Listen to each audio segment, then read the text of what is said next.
ರೇಣುಕಾಸ್ವಾಮಿ ಹತ್ಯೆಯ ವಿಚಾರಕ್ಕೆ ಸಂಬಂಧಪಟ್ಟಂತೆ ಈಗಾಗಲೇ 17 ಜನ ನ್ಯಾಯಾಂಗ ಬಂಧನದಲ್ಲಿದ್ದಾರೆ. ಅದರಲ್ಲಿ ಈ ಪವಿತ್ರ ಗೌಡ ಕೂಡ ಒಬ್ಬಳು. ಈಕೆ ದರ್ಶನ್ ಗೆಳತಿ, ಈ ಪ್ರಕರಣದ ಪ್ರಮುಖ ಆರೋಪಿ. ಪೊಲೀಸರ ಎದುರು ದರ್ಶನ್ ವಿರುದ್ಧವೇ ಈಗ ಪವಿತ್ರ ಗೌಡ ಹೇಳಿಕೆ ಕೊಟ್ಟಿದ್ದಾರಂತೆ. ರೇಣುಕಾಸ್ವಾಮಿ ಮೇಲೆ ದರ್ಶನ್ ಹಲ್ಲೆ ಮಾಡಿದ್ದಾಗಿ ಪವಿತ್ರ ಹೇಳಿಕೆ ಕೊಟ್ಟಿದ್ದಾರೆ. ಪಟ್ಟಣಗೆರೆ ಶೆಡ್ಗೆ ನಾನು ಹೋಗುವ ಮೊದಲೇ ದರ್ಶನ್ ಅಲ್ಲಿದ್ರು. ಕಸ್ಟಡಿಯಲ್ಲಿದ್ದಾಗ ಪೊಲೀಸರ ಎದುರು ಪವಿತ್ರ ಗೌಡ ದರ್ಶನ್ ವಿರುದ್ಧ ಹೇಳಿಕೆಯನ್ನು ದಾಖಲು ಮಾಡಿದ್ದಾರೆ. ಇದು ಪಬ್ಲಿಕ್ ಟಿವಿಯ ಎಕ್ಸ್ಕ್ಲೂಸಿವ್ ಇನ್ಸೈಡ್ ಸ್ಟೋರಿ. ಅಲ್ಲಿಗೆ ಪವಿತ್ರ ಗೌಡ ಹೇಳಿಕೆ ಈ ಪ್ರಕರಣದಲ್ಲಿ ದರ್ಶನ್ ಅವರಿಗೆ ಕಂಟಕವಾಗುತ್ತಾ ಅನ್ನುವಂತಹ ಪ್ರಶ್ನೆಯನ್ನ ಮುನ್ನೆಲೆಗೆ ತರುತ್ತಾ ಇದೆ.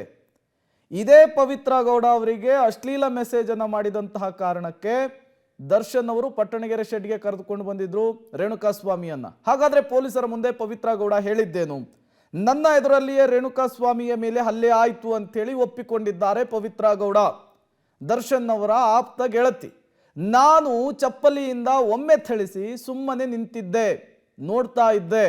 ಅದಾದ ಮೇಲೆ ದರ್ಶನ್ ರೇಣುಕಾಸ್ವಾಮಿಯ ಮೇಲೆ ಹಲ್ಲೆ ಮಾಡಿದ್ರು ಅಂತ ಕೂಡ ಪೊಲೀಸರ ಮುಂದೆ ಹೇಳಿಕೆಯನ್ನು ಕೊಟ್ಟಿದ್ದಾರಂತೆ ಈ ಪ್ರಕರಣದ ಪ್ರಮುಖ ಆರೋಪಿ ಪವಿತ್ರ ಗೌಡ ಅವರು.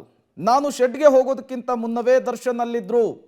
ದರ್ಶನ್ ನನಗೆ ಕಾಲ್ ಮಾಡಿ ಸರ್ಪ್ರೈಸ್ ಇದೆ ಬಾ ಅಂತ ಹೇಳಿ ಕರೆದಿದ್ರು.